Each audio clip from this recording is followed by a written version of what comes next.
DPC Gerindra Banjarmasin resmi membuka pendaftaran bacalon bagi putra-putri Banua untuk mengikuti Pilwali Banjarmasin 2020 mulai 28 Oktober sampai dengan 15 November 2019.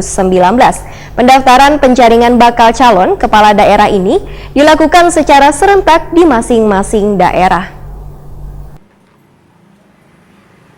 DPC Gerindra Banjarmasin resmi membuka pendaftaran bacalon bagi putra-putri Banua untuk mengikuti Pilwali Banjarmasin 2020 mulai 28 Oktober sampai dengan 15 November 2019. Ketua DPC Partai Gerindra Banjarmasin M. Yamin beritahukan di Prima TV di kantor DPC Gerindra Banjarmasin hingga hari Senin 28 Oktober 2019 memadahkan bila Partai Gerindra membuka peluang secara luas bagi putra-putri Banua untuk mengikuti Pilwali 2020. Menurut M. Yamin, dibukanya pendaftaran penjaringan bakal calon kepala daerah ini dilakukan secara serentak di masing-masing daerah. Hal ini berdasarkan hasil dari rapat kerja pimpinan daerah Wan Konsolidasi Kader Partai Gerindra se-Kalimantan Selatan di Amuntai pada Sabtu 26 Oktober 2019 lalu. Wakil Ketua DPRD Banjarmasin ini pun menegaskan, Partai Gerindra nantinya memiliki tim khusus untuk menjaring Wan menyeleksi bakal calon di Pilwali 2020. Sedangkan Ketua DPD Partai Gerindra Abidin Ujar M. Yamin mengharapkan kader Gerindra harus ada nang maju di Pilwali ini. DPC Partai Gerindra Banjarmasin akan membuka pendaftaran dengan syarat bebuhan bacalon nang harus datang Wan mengambil formulir secara langsung sehingga kada boleh diwakilkan.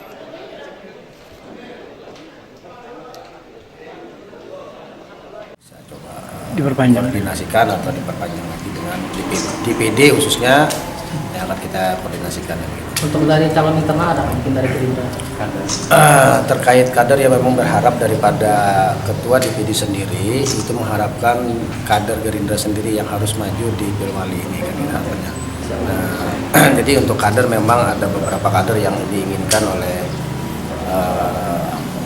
ketua DPD atau Partai Gerindra, yang mana itu ada mungkin dari sekjen atau sekretaris DPD sendiri yang akan maju, atau ada juga yang dari kader gitu.